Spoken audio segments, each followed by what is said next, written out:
안녕하세요. 성공예감 이동호입니다.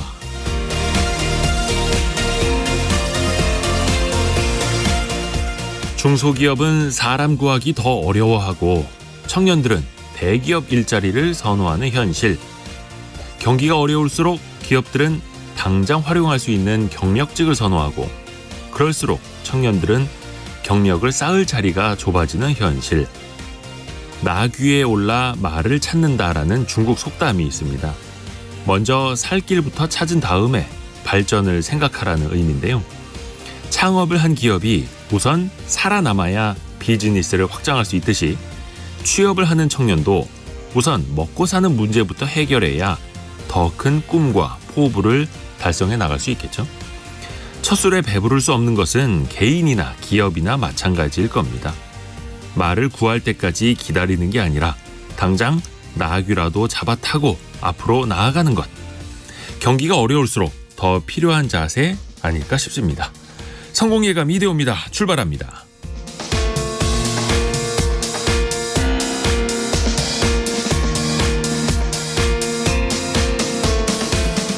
안녕하세요. 이대호입니다. 어제 경제상식 퀴즈의 정답이 니트족이었죠. 취업도 하지 않고 직업훈련도 받지 않고 교육도 받지 않겠다. 그냥 쉬었다라는 인구가 특히 젊은 층에서 늘고 있어서 좀 걱정이었는데요. 오늘 오프닝 때도 그런 이야기를 좀 한 번 더 드려봤습니다. 오늘의 경제상식 퀴즈 내드리기 전에 먼저 좀 알려드릴 게 있는데요.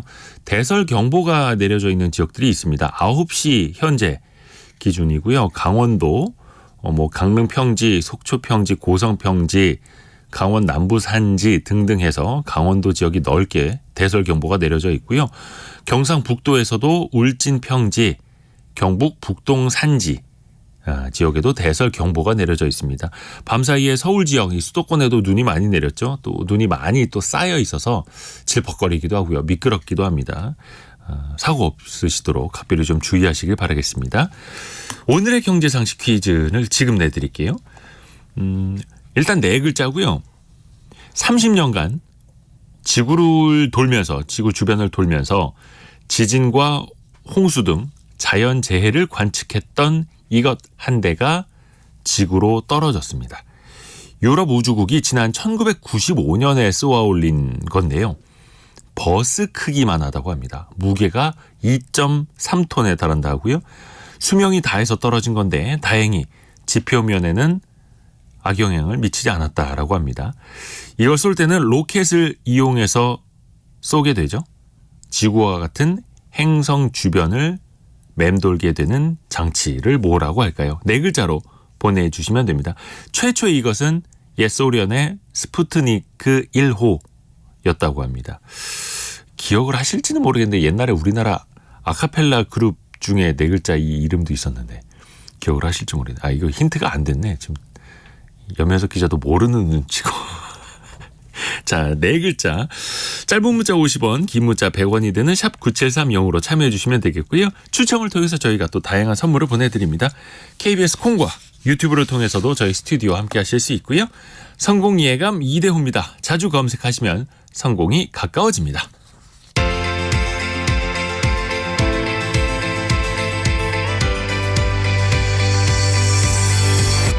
KBS 1라디오 성공예감 이대호입니다. 오늘의 경제 뉴스 머니투데이 방송 염현석 기자, 경제 전파사 강예지 에디터 함께합니다. 안녕하세요. 안녕하세요. 자, 우선은 염현석 기자 어떤 소식 준비했습니까? 네, 반도체 부문 선도 기업입니다. 엔비디아가 오늘 새벽 실적을 발표했는데요. 어떻게 나왔는지 한번 살펴보고자 합니다. 또 어제 윤석열 대통령이 그린벨트 해제를 밝혔는데요. 구체적인 계획 자세히 살펴보도록 하겠습니다. 네, 그리고 강예지 에디터는요. 네, 저는 새마을금고 연체율이 올랐다는 뉴스, 그리고 금융당국이 상호금융사에 대출 충당금 더 쌓으라고 주문한 소식 준비했고요. 네. 그리고 일을 쉬고 육아 전담한 남성이 역대 최고치를 기록했다는 통계 결과, 그리고 육아휴직급여 부정수급 적발 소식 준비했습니다. 네, 자, 염현석 기자부터 갑니다. 네. 최근에 엔비디아 주가가 엄청나게 올랐었고 미국에서도 시가총액 3위까지 뛰어올랐잖아요. 네, 그러다 맞습니다. 보니까 엔비디아 실적 발표 기다린 분들 정말 많았거든요. 네. 어떻게 나왔는지 정리 좀 해주세요. 네, 세계에서 가장 기업 가치가 높은 반도체 회사입니다. 반도체 엔비디아. 회사 중에서 기업 가치가 가장 높습니다. 네. 네, 시장 예상치를 크게 상회하는 실적을 발표했습니다. 엔비디아는 4분기 순이익이 전년 동기 대비 769% 늘어난 123억 달러를 기록했습니다. 이제 미국 기업들 이런 거 되게 중요하게 여기는 주당 순이익입니다. 네. 5.15달러로 예상치인 4.64달러를 크게 상회했습니다. 매출도 예상치인 206억 달러를 넘어선 221억 달러를 기록했고요. 또 매출은 1년 전보다 한 3배 정도 늘었습니다. 엔비디아의 어닝 서프라이즈 소식이 전해지면서요. 엔비디아는 이날 장중 한 2.85% 하락 마감을 했거든요. 근데 주가가 시간의 거래에서 현재 한 5% 넘게 오르고 있습니다. 다시 730달러 선으로 복귀했습니다. 최근에 주가가 많이 올랐다가 약간 또 조정을 받다가 실적 발표 이후에 장 마감 이후 거래에서는 또 다시 상승을 하고 있고요. 중요한 건 또 앞으로도 계속해서 실적이 증가할 것이냐 이런 전망이잖아요. 엔비디아 어떻습니까? 네, 역시 관심은 계속 이런 호실적을 이어갈 수 있을지 여부입니다. 네. 엔비디아 하면 뭐 AI 대장주, 뭐 리더주 이렇게 꼽히고 있잖아요. 당장 마땅한 경쟁자가 없다라는 것이 중론입니다. 이 때문에 좋은 분위기는 이어질 수 있다라는 분석이 우세한데요. 특히 최근에 뭐 페이스북의 모회사 메타가 올해 말까지 엔비디아 주력칩 35만 개를 탑재한 AI 데이터 센터를 만들겠다고 밝힌 바도 있는데요. 이렇게 미국 빅테크 기업들이 AI 전용 칩 확보에 열을 올리고 있어서 당분간 실적은 좋을 것으로 보이고 있습니다. 다만 주가 부문에서는 조금 엇갈리는 게 있는데요. 네. 최근 엔비디아 주가가 5년 동안 1600% 성장했다라고 합니다. 1600%요? 네, 그렇기 때문에 지금과 같은 이런 주가 부분에서 꾸준한 상승세는 약간 이견이 있습니다.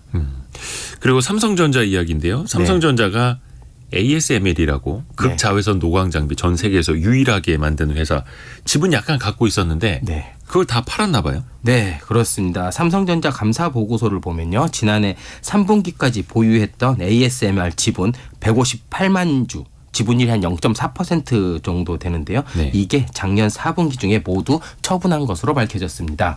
이번 지분 처분으로 삼성전자는 한 1.1조 2천억 원 정도의 자금을 확보된 것으로 이제 추산이 되고 있는데요.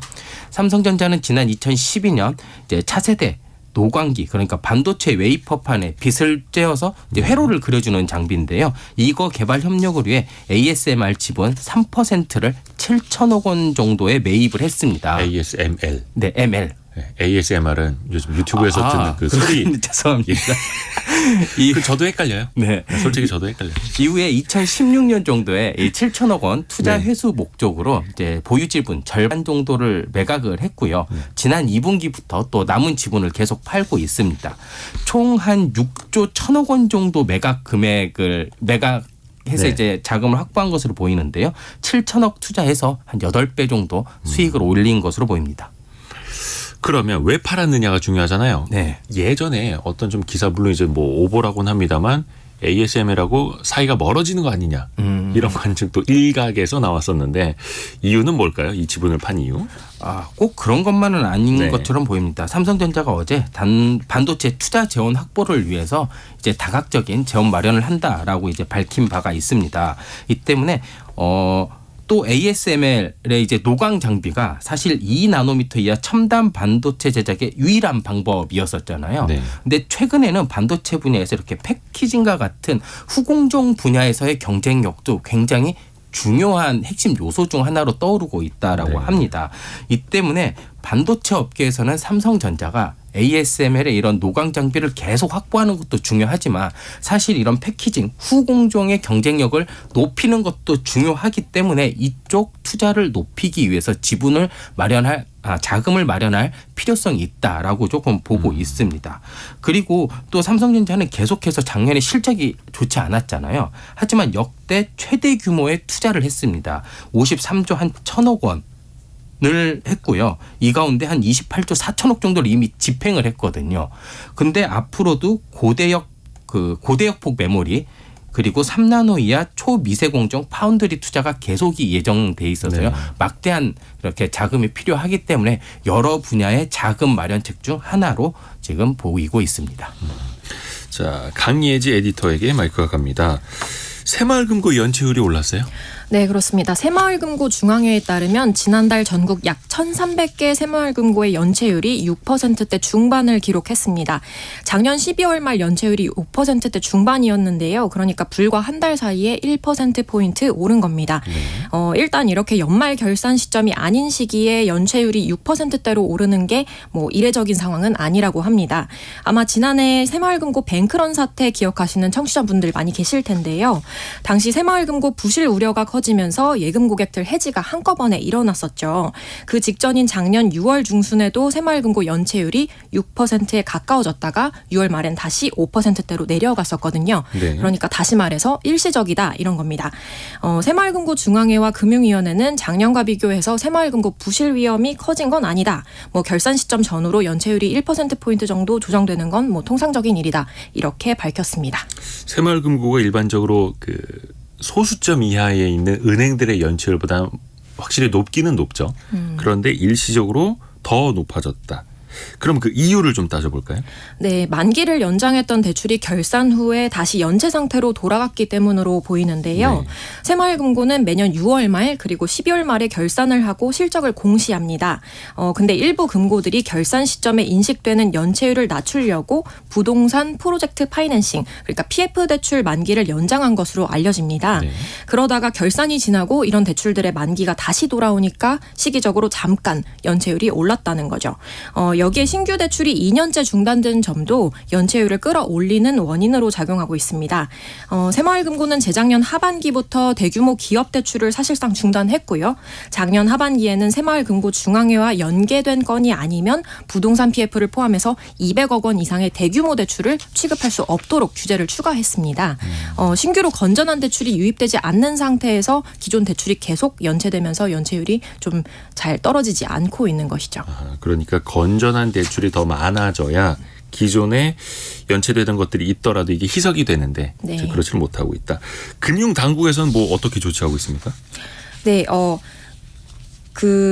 방금 전에 이제 말씀드렸던 것처럼 이제 일단은 지금 이게 위기 상태가 아니다라고 이제 뭔가 그 언론들에는 보도를 그렇죠. 통해서 또 이제 밝혀주고 작은 거 하나 있고요. 갖다가 이제 예. 자라보고 놀란 가슴 소뚜껑 네네. 보고 놀란다고 그럴 수 네. 있으니까요. 네. 그렇지만 이제 말씀하신 것처럼 소비자 입장에서는 불안할 수밖에 없습니다. 네. 근데 마침 금융당국이 상호 금융사들한테 건전성을 관리하라 이렇게 주문을 했습니다. 금융위원회가 구체적으로 말씀드리면 신협과 농협, 수협, 산림조합과 각 중앙회에다가 건설업과 부동산업 관련 대출에 대해서 대비를 강화해라라고 이런 내용을 의결을 했는데요. 부동산 프로젝트 파이낸싱 대출 부실화를 막고 PF 대출 연체율이 소비자와 금융시장 불안을 키우지 않도록 하기 위해서입니다.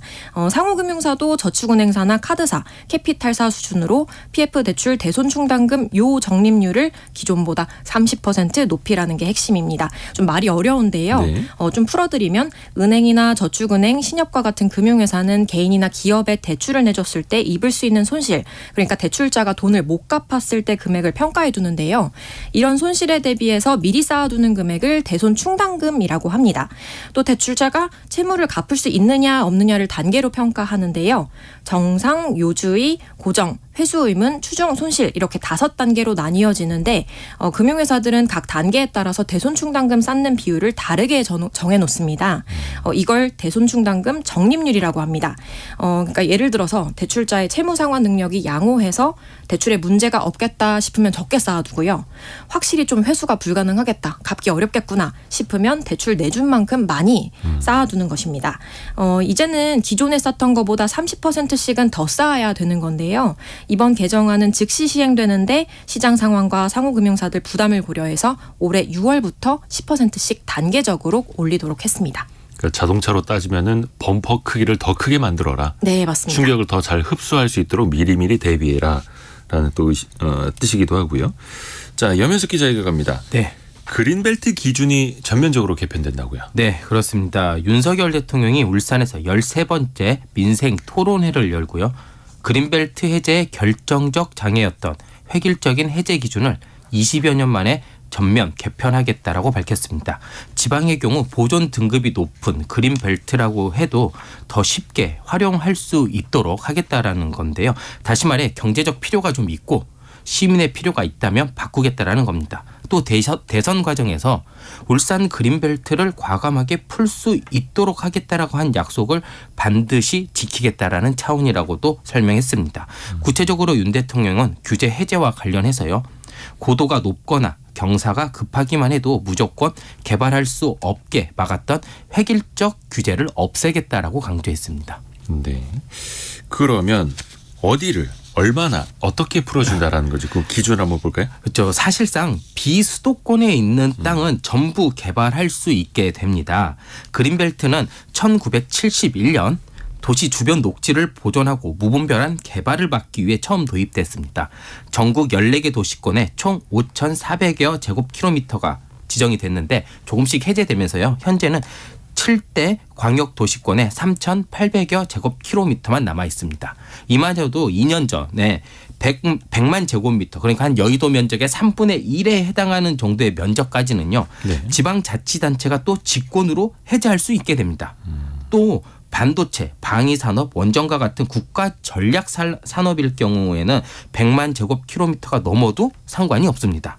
그런데 이제는 지방자치단체가 주도하는 지역 전략 산업의 경우에도 이 그린벨트 해제 총량에서 제외가 됩니다. 그러니까 어떤 식으로든 또 어떤 식으로든 개발이 또 불가능했던 땅들이 있습니다. 환경 영향 평가 1, 2등급지인데요. 이것도 해제할 수 있게 됩니다.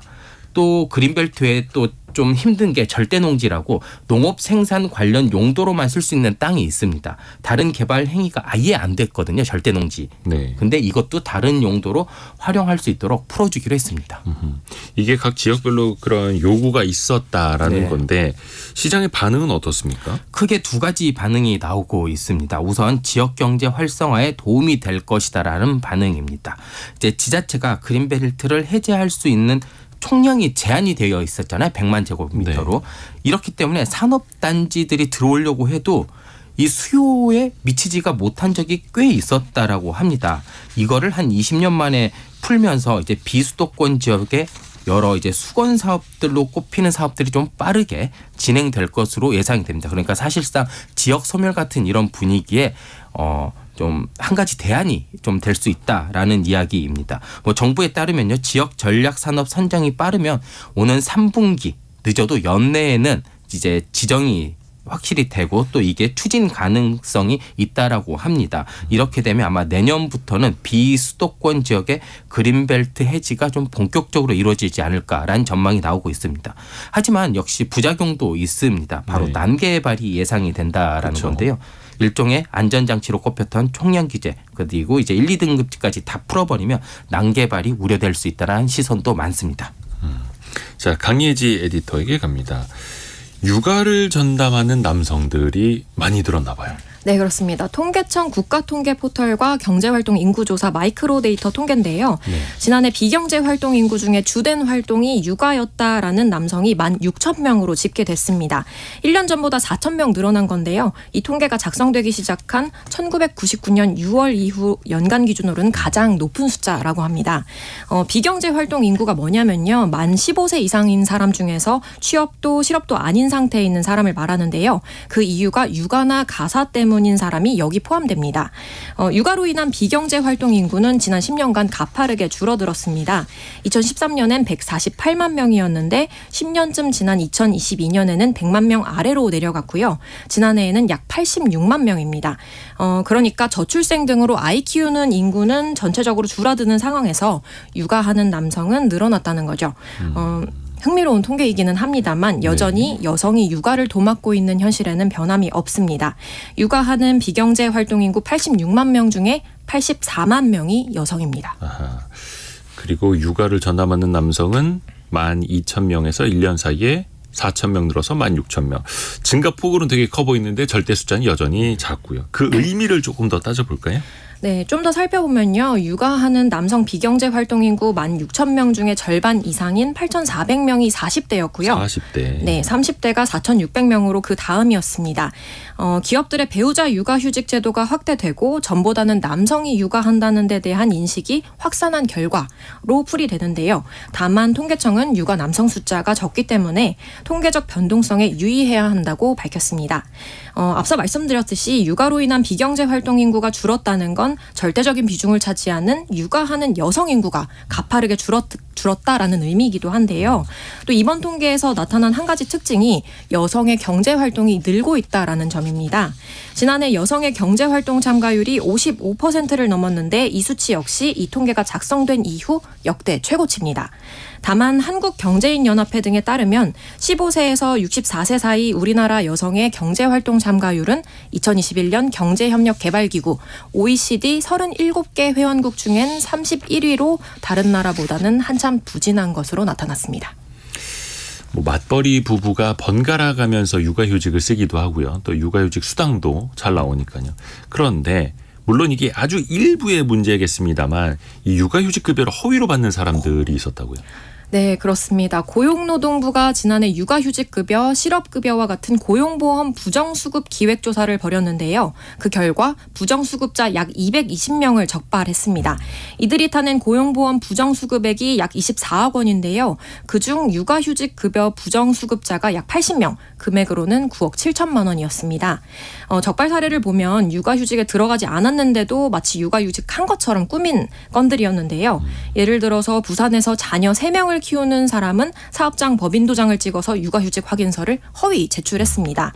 그가 회사에서 사무 업무를 총괄해서 가능한 일이었던 걸로 보이는데요. 일하지 않는 배우자를 위장 고용한 뒤에 육아휴직 확인서를 꾸며서 또 육아휴직 급여를 부정수급했습니다. 이렇게 이 부부가 타간 육아휴직 급여가 6,600만 원으로 드러났습니다. 육아휴직 급여 외에도 실업급여 그리고 특별고용촉진 장려금 부정수급도 적발됐는데요. 고용노동부는 이번 기획조사에서 적발한 220여 명에 대해서 추가 징수액을 포함해 총 44억 원을 반환 명령했습니다. 사업주와 공모하거나 고액을 부정수급해서 범죄 행위가 중대하다라고 판단되는 약 200명에 대해서는 검찰에 기소 의견으로 송치를 했고요. 고용노동부는 위장고용, 허위 육아휴직 등 부정수급 사례와 사업주 공모, 브로커 개입 등 조직적인 사례에 대해서 집중 조사할 방침입니다. 정부도 계속해서 육아휴직 급여 늘리는 방향으로 가고 있잖아요. 이러한 새는 구멍 꽉 좀 잘 좀 막아야겠습니다. 경제전파사 강예지 에디터 그리고 머니투데이 방송의 염현석 기자 함께했습니다. 고맙습니다. 감사합니다. 감사합니다.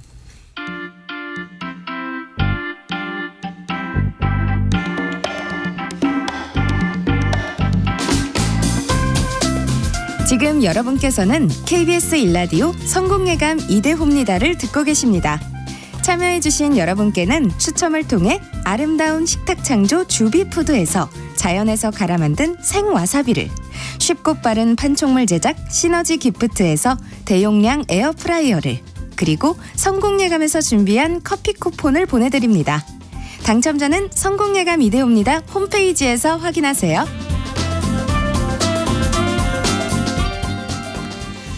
이유진 님이 감기 몸살로 죽다가 살아났는데 출근길이 전쟁터여서 힘이 쭉 빠지네요 라고 보내셨네요. 아이고야, 오늘 출근길 다들 아마 고생하셨을 겁니다. 서울 지하철 5호선은 또 이 눈 때문에 또 이렇게 원활하지 못했다라고 하고요. 7009님은 또 그 와중에 와이프가 운전 중이라 제가 대신 정답을 보냅니다. 요즘 힘이 없는데 꼭 읽어주세요. 태희야 힘내 그리고 사랑해 라고. 뭔가 노래라도 하나 틀어드려야 될 텐데 저희가 틀어드릴 수 있는 거는 저희 상품 소개 요 정도밖에 없어가지고요. 아무튼 7009님 이 와중에 따뜻한 문자 고맙습니다. 송윤희 님도 정답을 맞춰주셨는데요. 이번 달까지 20년 동안 일한 직장을 그만두게 됐어요. 시원섭섭하네요. 하루하루가 참 소중해서 최선을 다해서 일하고 있습니다.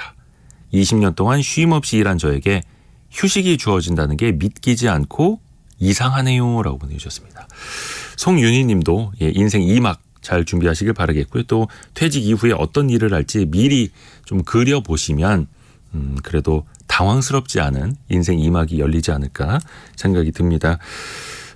요 분들은 이제 공통점이 있습니다. 정답을 맞춰주셨다라는 거고요. 경제상식 퀴즈 한 번 더 내드릴게요. 지구 주위를 돌 수 있도록 로켓으로 쏘아 올린 첨단 장비를 말하죠. 사용 목적에 따라서 뭐 군사 용도가 될 수도 있고 날씨, 통신, 방송용 등 다양한 그 목적을 갖고 있는데요. 워낙 지금 세계 각국이 경쟁적으로 이걸 띄우고 있는데요. 지구 궤도에다가 머지않아 100만 개를 넘어설 것이라는 전망도 나옵니다. 그러면서 우주 쓰레기가 너무 많아지는 것 아니냐 이런 염려도 나오고 있고 또 최근에는 뭐 스타링크를 비롯해서 저궤도 이것도 많이 띄워지다 보니까 별자리를 관측하시는 분들이 제일 난감해졌다고 하더라고요. 거의 별자리가 보이지 않을 정도로 이것이 지구 위를 뒤덮고 있다라는 건데요. 정답은 네 글자입니다.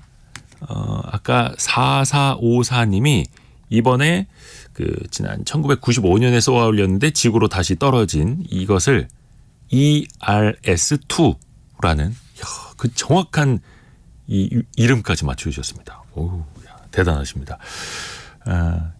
행성, 소행성 등을 이제 위성이라고 부르는데 인위적으로 인간이 만든 위성을 이 네 글자로 부르죠. 자, 짧은 문자 50원, 긴 문자 100원이 드는 샵 9730이나 KBS 콩으로 보내주시면 됩니다. 오늘의 움직임에 주목하고 세상의 흐름을 놓치지 않습니다. 여러분의 내일을 응원하며 성공의 열쇠를 함께 찾아갑니다. 성공예감 이대호입니다. 노인 인구 1000만 시대.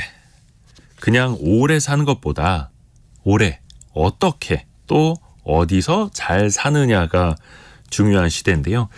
특히 요즘에는 자식들 도움 없이 편하게 노후를 보내고 싶다라는 수요도 많아지고 있는데요. 그래서 실버타운에 관심을 갖는 분들이 많이 있으십니다. 근데 또 돈이 많이 든다고 하고요. 이게 또 공공적인 성격도 있는 곳이 있다고 하는데 자세히 한번 배워봐야겠습니다. 숙명여대 실버 비즈니스학과 이한세 초빙 교수입니다. 교수님 안녕하세요. 네, 안녕하세요. 반갑습니다. 우선은 요거 이제 좀 개념을 좀 정리를 좀 부탁드려 볼게요. 양로원도 있고 요양원도 있고 실버타운도 있고 어떻게 다른지부터 좀 알려주세요. 일단 많은 분들이 좀 헷갈려 하시죠. 아무래도 뭐 나이 많은 분들이 가다 보니까 일단은 좀 명칭이 좀 다른데요. 실버타운과 요양원은 복지시설에 속하고요. 네. 그런데 실버타운은 노인 주거복지시설이고 요양원은 노인 의료복지시설입니다.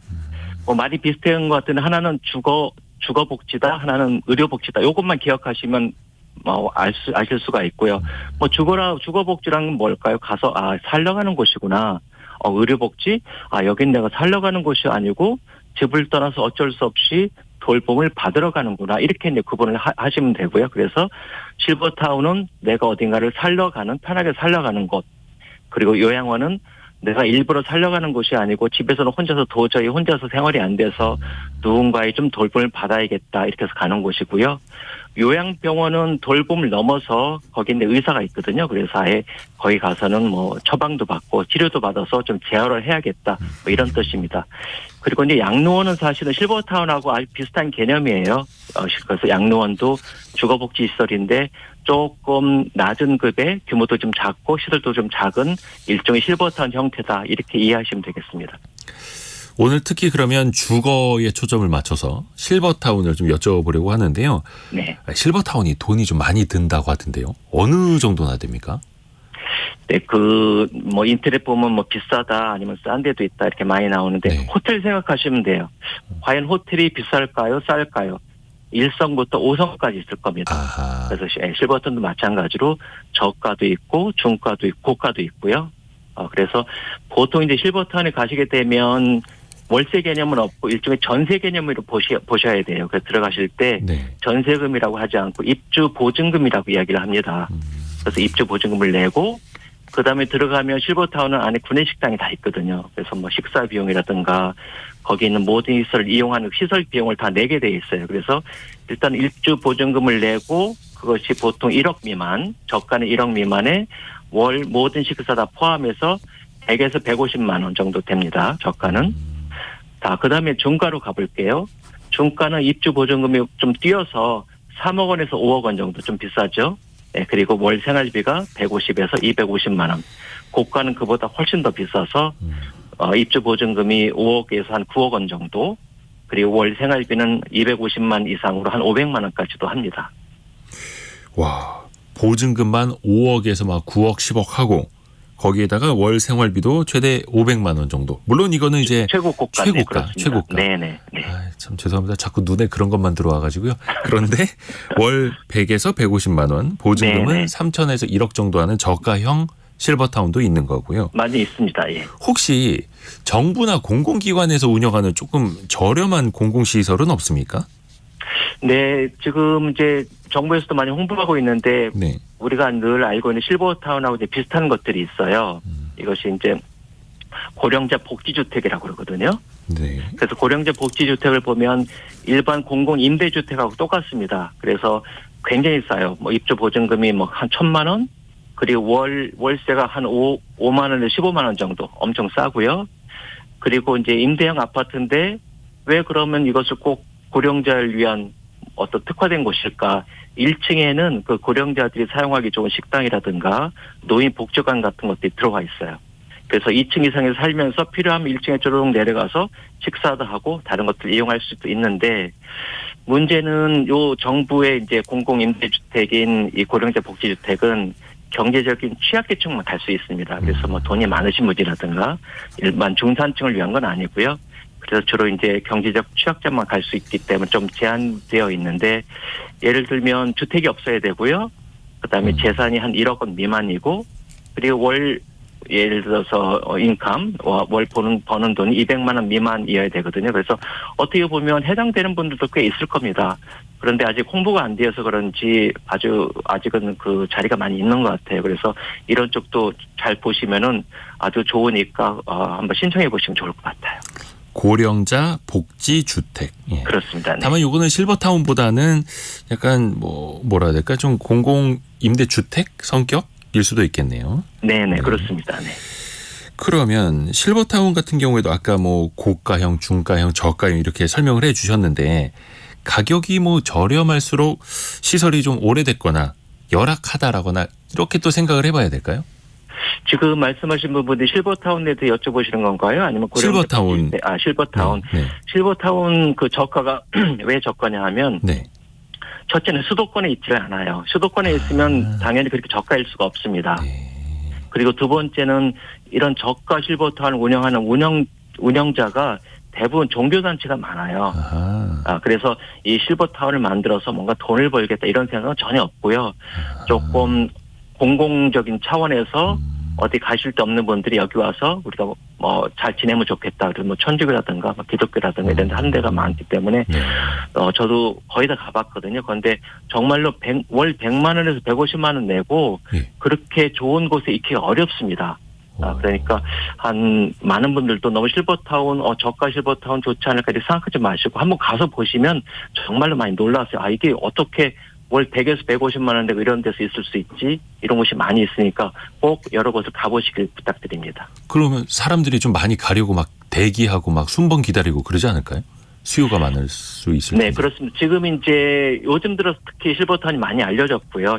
10년 전만 하더라도 실버타운 그러면 거기 뭐 양로원 아닌가 이렇게 해서 별로 이제 관심이 없다가 지금은 요즘은 뭐 유튜브라든가 여러 가지 이제 SNS가 많으면서 실버타운이 많이 알려져서 특히 도심 지역 특히 서울 수도권 다 만석이에요. 지금 어떤 분들은 그러세요. 나 실버타운 가야지. 나 돈 많아요. 못 가십니다. 대기하셔야 돼요. 그래서 수도권은 뭐 다 만석이고요. 지방도 그렇게 텅텅 비었는데 거의 없습니다. 그러니까 가시려면 좀 빨리 알아보셔야 돼요. 특히 또 초고령화 사회 되니까요. 우리나라가. 아이고 이것도 또 나중에 경쟁이 되겠네요. 네. 그러면 실버타운 같은 경우에는 이게 뭐 이렇게 주택시설을 쭉 지어놓고 입주 보증금 받고 월 생활비 받고 이게 누구나 임대사업 하듯이 운영을 할 수 있는 건지 아니면 이 운영 자격도 특별한 뭔가 허가가 필요한 겁니까? 어때요? 네, 말씀하신 것처럼 어떤 특별한 허가가 필요하지 않고요. 예를 들어서 요양원 같은 경우는 그 시설장이 사회복지사나 아니면은 어떤 간호원 뭐 이런 의료원이어야 되고요. 네. 요양병원은 의사나 한의사여야 됩니다. 근데 사실 실버타운은 굳이 사회복지사라든가 뭐 의료인이 할 이유가 없잖아요. 그래서 어떤 그런 자격이 중요하기보다는 오히려 뭐 자금력도 충분하고 시설을 잘 만들어서 어떻게 잘 운영을 할 수 있을까 하는 그런 기획력이 더 중요합니다. 그러니까 의료시설이 아니니까 단순히 주거 시설에다가 뭐 식사 제공하고 빨래 같은 거 해주고 이런 거죠. 네, 맞습니다. 이쪽이 사업성이 좀 있을지 모르겠습니다. 금융업 같은 곳에서도 실버타운 사업을 좀 주목한다 하더라고요. 당연히 사실 뭐 실버타운뿐만 아니라 지금 이제 노인 인구가 많아지다 보니까 전체적으로 노인 관련 시장이 커지고 있고요. 네. 수치적으로 보면 실버타운이 한 40곳도 안 되거든요. 그리고 세대로 보면 1만 세대도 안 돼요. 아, 많지 않네요. 그런데 저희가 근데 65세 노인 인구가 1,000만 명이거든요. 예. 그럼 현재 있는 실버타운으로는 1%도 한 0.1%밖에 수용이 안 됩니다. 그러네요. 만약에 1% 정도 되시는 분들이 나 실버타운을 한번 편하게 옮겨 살아볼까? 그러면 10만 명이거든요. 그럼 지금보다 10배나 커지는 거죠. 그러다 보니까 이제 뭐 건설사라든가 아니면은 뭐 호텔업계 이런 데서 우리 실버타운 쪽으로 한번 가면 좋지 않을까? 그래서 이미 그런 쪽에서 많이 들어와서 크게 대단히 대규모 실버타운을 지어서 분양하는 곳도 있고요. 그다음에 이제 임대형으로 바뀌면서 임대령 청약 받아서 한 곳도 있는데 뭐 청약이 경쟁률이 굉장히 높습니다. 그래서 굉장히 적극적으로 진입하고 있고요. 그런데 이제 금융업 같은 경우는 조금 예가 다른데 네. 일본에서 이제 많이 그런 사례를 배우고 와서 금융업은 바로 어떤 건설사처럼 실버타운을 짓기보다는 요양산업 쪽에 좀 관심을 갖고 있습니다. 그래서 한국의 몇 개 이제 굴제 금융업 보험사들이 프리미엄 요양을 만들어서 일반 요양원보다 조금 가격은 비싸지만 서비스를 아주 좋게 만들었는데 굉장히 인기가 많아요. 지금 거기 뭐 꽉 찼습니다. 거기도 지금 가시려면 대기가 어마어마합니다. 실버타운뿐만이 아니라 요양원인데 그것도 주거 기능을 조금 더 강화한 프리미엄 요양원이요. 이게 참 시장이 계속 넓어지네요. 예. 주거라기보다는 나중에 이제 말씀드릴 기회가 있겠습니다. 뭐 우리나라 그 요양원이 일종의 파블릭 공공 성격을 갖고 있거든요. 예. 그래서 요양원에 가면 상급병실에 있지 않은 한 보통 그 비용이 한 60에서 80만 원밖에 안 돼요. 월 근데 기준으로요? 월이요. 근데 네. 나는 한 200만 원 정도 쓰고 조금 더 서비스를 잘 받고 싶다. 케어를. 네. 그게 그게 좀 가능하지 않아요. 사실 시스템상으로. 그런데 그걸 좀 가능하게 할 수 있도록 프리미엄 요양원으로 가시면 조금 병실하기보다 이제 입소하는 자기 방도 좋고 조금 서비스도 좀 잘 받고 대신 좀 비싸죠. 네, 그런데 그런 쪽에 하고 싶어 하시는 분들 많아요. 왜냐하면 요양병원에 가면 좀 환자들이 많잖아요. 많이 누워 네, 계시고. 네. 거기 좀 분위기는 그렇고. 일반 요양 가서 좀 난 돈 조금 더 내고 잘 뭐 서비스를 받고 싶은데 그런 데가 좀 없는 거죠. 그런데 그렇게 이제 일본은 분화가 잘 되어 있어서 한국에서도 그런 금융업계에서 그럼 이런 시장이 괜찮겠구나. 그래서 프리미엄 요양원을 만들었는데 굉장히 인기가 좋습니다. 그러니까 뭐 각계각층의 이제 수요가 다를 수 있으니까요. 근데 네. 아까 말씀 중에 실버타운도 아파트처럼 이제 분양을 받을 수 있는 곳이 있다고 하셨고요. 또 아니면은 그 임대 방식으로 그렇죠? 입주 보증금 내고 들어가는 방식도 있다고 하셨는데 이게 어떤 차이입니까? 네. 요즘은 이제 임대식으로 다 바뀌었고요. 바뀌었다기보다 정부의 이제 법이 바뀐 거죠. 그래서 원래는 이제 맨 처음에 1988년도에 실버타운 생길 때 그때는 전부 임대였습니다. 예. 그 이후에 다시 풀어져서 그럼 분양해도 됩니다 해서 분양으로 가다가 다시 2015년 이후에 다시 또 임대만 하세요. 그래서 지금 임대만 가능한데 그냥 아파트라고 생각하시면 돼요. 아파트 사고 팔잖아요. 네네네. 실버타운도 가보시면 아파트하고 거의 비슷하게 생겼어요. 네. 방도 뭐 20평, 30평, 뭐 50평짜리도 있고. 그래서 만약에 내가 분양을 받거나 만약에 매매를 사면 뭐 등기부 이전해서 사고 팔 수가 있는 거고요. 그런데 임대는 마찬가지로 그럼 임대 소유자가 누구냐? 그 실버타운 운영사들이 가지고 있어요. 그럼 운영사하고 계약을 해서 뭐 전세금 형식으로 입주 보증금 내고 들어가서 임대를 하는 거고요. 단지 일반 아파트하고 좀 차이가 있다면 60세란 나이 제한이 있습니다. 그 사고 팔거나 혹은 내가 전세로 들어가서 사지 않아도 전세 들어가 살기만 할게요. 그래도 60세 이상만 가능합니다. 그리고 마지막으로 짧게 하나 메시지를 좀 부탁드릴게요. 좀 우리나라 실버타운이 어떤 방식으로 좀 나아가야 하는지 아이디어 좀 부탁드립니다.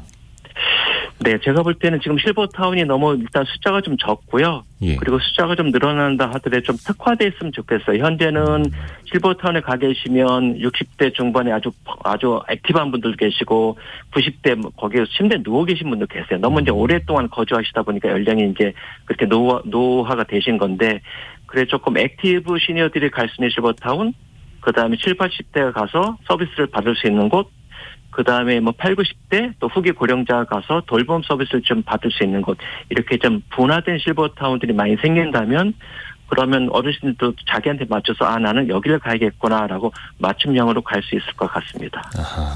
오늘 숙명여대 실버 비즈니스 학과 이한세 초빙 교수 통해서 실버타운에 대해서 배워봤습니다. 고맙습니다. 네, 감사합니다.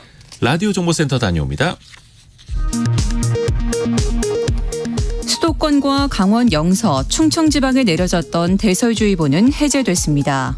하지만 강원 영동과 경북 지역 곳곳에는 지금도 대설특보가 계속 내려져 있습니다.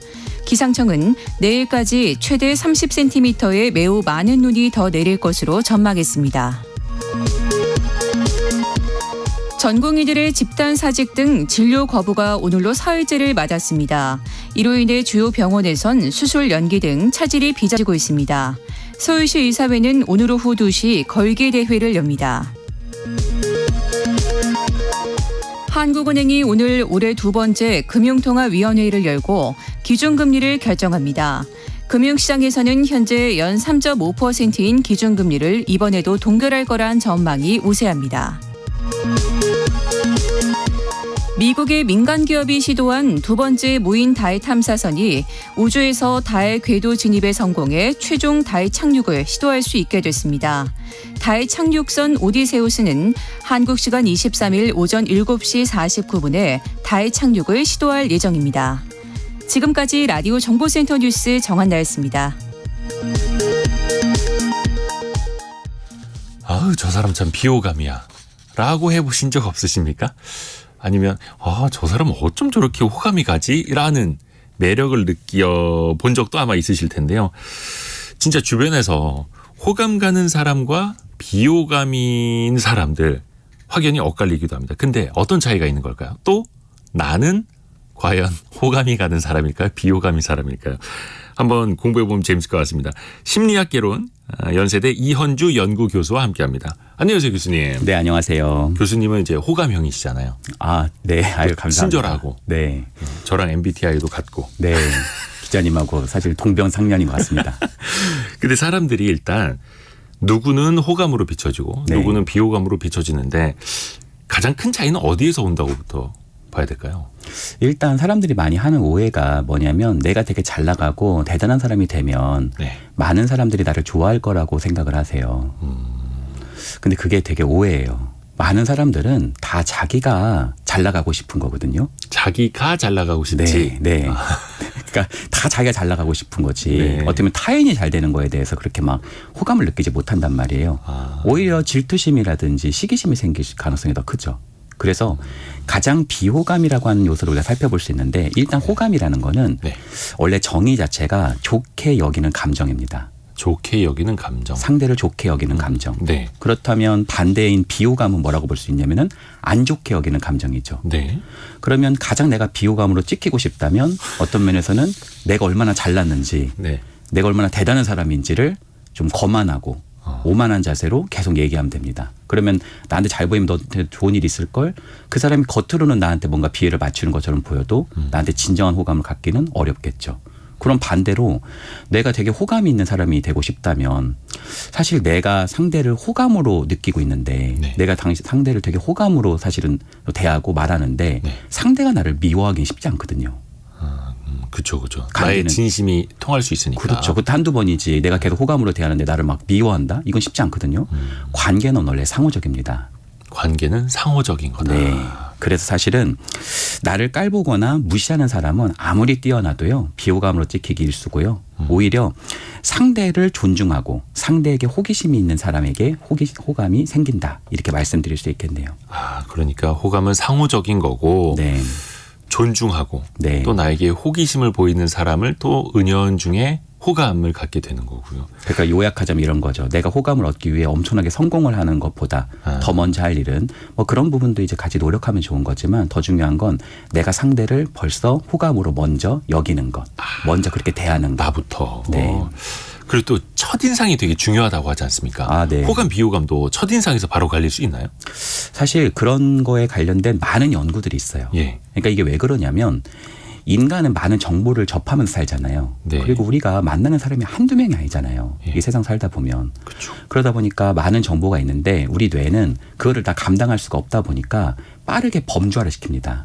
그래서 이 사람은 좀 게으르네. 이 사람은 좀 시간 개념이 없네. 이 사람은 좀 정신이 없네. 이 사람은 좀 자기 생각만 하네. 이 사람은 뭔가 좀 냉정하네.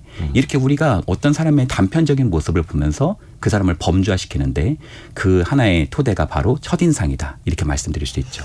첫인상 찍히면 이제 피곤하죠. 아주 피곤하죠. 네. 그 바꾸는데도 힘들고. 네. 일단 호감이 있는 사람이 되기 위해서 필요한 3가지 조건이 있다고요. 일단은 우리가 첫인상부터 한번 살펴보면은요. 네. 이 부분이 되게 중요합니다. 호감에 대한 많은 연구들을 볼 때 연구 설계를 할 때요. 호감이 있는 사람과 비호감인 사람을 이렇게 짜야 될 거 아니에요. 네. 근데 거기서 항상 들어가는 게 뭐냐면 활짝 웃는 사람입니다. 그러니까 네. 우리가 왜 절대 정신에서 네. 전 세계적으로 호감을 많이 가지고 계시는 좀 셀러브리티들 있잖아요. 네. 그분들 중에 인상을 막 찌푸리고 계시는 분들이 거의 없으실 거예요. 그렇죠. 다들 이제 인상 좋다라고 하면 호감부터 생기죠. 그렇죠. 호감이 있고 좀 어떤 면에서는 사람들이 좋아하는 사람들은 잘 웃고 있고 좀 인간성이 보이고 조금 솔직하고 그런 특징이겠죠. 네. 이런 토대 안에서 자기 관리를 잘해보는 거. 그러니까 2가지가 있겠네요. 자기 관리의 토대, 자기 관리를 잘하는 것. 2번째는 웃는 인상. 상대에게 보면서 활짝 웃는 인상. 그 토대 안에서 3가지 측면 한번 말씀드릴 수 있습니다. 첫 번째는요. 상대에 대한 깊은 호기심입니다. 호기심. 네. 우리 메슬로우라고 하는 심리학자가 인간에겐 5가지 욕구가 있다고 했는데 네. 생존, 안전, 사랑과 소속감, 인정, 자기실현 이렇게 네. 5가지 욕구를 네. 얘기했거든요. 근데 생존과 안전, 뭐 수면욕이라든지 식욕이라든지 이런 건 다 유한한 욕구예요. 근데 그 위의 욕구, 사랑과 인정 이런 것들은 다 무한한 욕구거든요. 네. 그러니까 상대가 나한테 호기심을 갖고 자꾸 물어봐주고 그것에 호응한다는 것은 그 사람의 사랑과 소속감, 인정 욕구를 반영해주는 굉장히 중요한 대상이 되죠. 그리고 이런 욕구는 무한하기 때문에 사람에게 호감을 형성하기 가장 좋습니다. 그래서 호기심 있는 질문과 그 질문을 했을 때 어떻게 보면 빠져드는 경청을 해보는 것. 이거 2가지입니다. 이거 어떻게 보면 가장 중요한 스킬이에요. 상대에게 호기심 있는 질문을 하고 어떤 면에서는 그거에 감탄하는 경청. 저는 갈비를 되게 좋아해요. 아니 그래서 갈비가 거기가 어떤 게 좀 다른 거예요? 아니 어떤 맛이 다른데 거기 볶음밥을 준다고요? 이렇게 물어봐주고 그렇군요. 호응하고. 네. 와 대박. 이렇게 마주해 주는 것만으로도 상대에게 굉장히 호감을 줄 수 있어요. 내 말이 뭔가 내 욕구에 이 사람이 반영하고 있단 말이에요. 그리고 이런 말들이 나왔을 때 내가 좋아하는 게 나올 수도 있단 말이에요. 네. 상대가 좋아하는 걸 얘기했는데 그중에 내가 좋아하는 게 나왔을 때 그 공통점을 찾아서 저도 이런 거를 좋아하는데 저도 그런 영화 좋아하는데 저도 그런 음식 좋아하는데 이렇게 호응하는 것은 그 사람과 나 사이의 공명 어떤 면에서는 교집합을 많이 형성시킬 수 있고 이 토대 안에서 그 사람을 좋게 여기는 감정이 좀 더 많이 생성된다. 이렇게 말씀드릴 수 있겠네요. 호응하는 것부터. 네. 그러니까 아까 초반에 호감은 이제 상호적인 것이라고 말씀을 해 주셨으니까 그것부터 이제 표현이 되는 것 같습니다. 네. 0419님이 다행이네요. 이대호 씨는 호감이라고. 예. 근데 라디오만 들으시면 이제 제가 호감인지 비호감인지는 잘 모르실 텐데 네. 예, 음성으로라도 잘 포장을 좀 해야겠습니다. 그리고 또 이게 공감을 해야 되는데 조금 전에 그 기준금리 동결 소식도 나온 것 같아가지고 제가 잠깐 호응을 좀 끊고 하나 말씀을 드려야겠네요. 한국은행이 기준금리를 연 3.5% 동결했다. 그래서 9번 연속 벌써 기준금리가 동결되고 있다. 그리고 올해 경제 성장률 전망도 2.1%로 유지했다라는 거 한 가지 또 알려드리고 다시 호감을 받기 위해서 본론으로 들어갈게요. 네. 자, 근데 반대로 저 사람 진짜 비호감이야. 어떻게 하는 짓마다 저렇게 밉지? 라고 하는 이게 비호감인 사람들은 본인이 비호감인 거 모르거든요. 네. 좀 알려주세요. 첫 번째는 네. 굉장히 자기중심적이고 좀 이기적인 사람. 정말 비호감입니다. 같이 있기 싫죠. 네. 어떤 부장님은 모든 직원이 다 뼈해 장국 좋아하는 줄 알더라고요. 거기만 가는 거예요. 감자탕은 다 좋아하는 거 아니에요? 네. 그 생각을 못 해요. 그 조망 수용 능력이 떨어져서 타인이 뭘 좋아하는지를 모르시는 거예요. 조망 수준이요? 조망 수용 능력. 조망 수용 능력. 네. 그것이 타인의 감정, 타인의 욕구, 타인의 생각을 바라보는 힘이에요. 그러니까 타인이 뭘 좋아할지를 거의 모르고 내가 좋아하면 다른 사람 다 좋아하겠지라고 생각하는 그런 측면들. 왜 그런지 모르겠는데 꼭 그런 사람들이 있어요. 있어요. 네. 그래서 좀 굉장히 자기중심적이고 이기적인 사람. 2번째는 좀 무례하고 예의 없는 행동. 그러니까 이게 솔직한 것과 좀 직설적인 건 다르거든요. 네. 그러니까 말을 할 때 그런 원피스 입으면 그럼 그것도 잘 어울릴 것 같아. 이렇게 말하는 것과 야 그거 안 어울려 너한테. 야 그 진짜 원피스가 아깝다. 이렇게 표현하는 거는 완전 다른 거잖아요. 그러니까 솔직한 것과 직설을 잘 모르고 브레이크 없이 그냥 막 얘기하시는 분들이 있어요. 그리고 되게 센 척 하시고 막 예의 없이 하시고 자기가 이제 세 보이려고. 네. 그런 건 뭐 사실은 굉장히 비호감으로 좀 익힐 수 있죠. 그리고 세 번째는 굉장히 좀 불평불만이 많으신 분들. 너무 뭐든지 부정적으로 생각하시는 분들. 네. 그렇게 생각하시는 분들 3명을 좀 비호감을 좀 지킬 수 있는 그런 부분이니까 한번 염두에 보셔도 좋을 것 같습니다. 이건 이제 강자 약자를 떠나서 네, 뭐 불평불만만 하는 사람도 강자가 아니더라도 비호감으로 보일 수 있는 거고. 네. 그러면 이거 중요한 거. 처음엔 비호감이었는데 그래도 호감으로 바뀔 수 있지 않겠습니까? 이게요. 첫인상이 계속 간다 그렇게 얘기하잖아요. 네. 그거는 한 번 만나고 몇 년 있다 다시 만나고 뭐 이런 거예요. 예. 그러니까 지속적으로 만나는 관계는 첫인상이 아무리 마이너스였어도 얼마든지 플러스로 바뀔 수 있습니다. 왜냐하면 관계는 계속 만나가면서 새롭게 생성되는 거예요. 새롭게 예. 만들어가는 겁니다. 네네. 그렇죠. 그러니까 내가 이전까지는 내 얘기를 많이 했다라고 한다면 조금 그런 걸 내려놓고 상대의 이야기를 좀 경청해보고 호기심 있는 질문을 이야기해보고 공통점을 발견해보는 습관이 어떤 면에서 호감을 형성할 수 있는 좋은 능력이다. 이렇게 말씀드릴 수 있겠네요. 그러니까 관계는 그냥 지속되는 게 아니라 네. 늘 계속해서 바뀌는 거라고요. 네. 같은 사람끼리여도 맞습니다. 그걸 먼저 좀 인지를 해야겠네요. 네. 작년에 만난 그 사람과의 감정이 올해는 또 달라질 수 있고 네. 그 사람이 나를 보는 시선도 달라질 수 있으니 네. 나 스스로 우선은 좀 깨우쳐야겠습니다. 그러니까 처음엔 그저 그랬는데 만나면서 진국인 사람이 있죠. 진국. 네. 진국 좋죠. 우리 연세대 연구 교수 중에서 가장 진국인 이현주 교수와 함께했습니다. 고맙습니다. 네, 감사합니다. 자, 2부에서는요. 이제 호감인데 자꾸 우리로 혼쭐 내시는 분이 나오거든요. 예. 돈줄남이라고도 하죠. 자, 김경필 머니 트레이너와 함께 우리가 왜 목돈을 못 모으게 되는지 이거 배우고 한번 또 깨우쳐보는 시간 가져보겠습니다. 잠시 뉴스 듣고 10시 5분에 금방 돌아오겠습니다.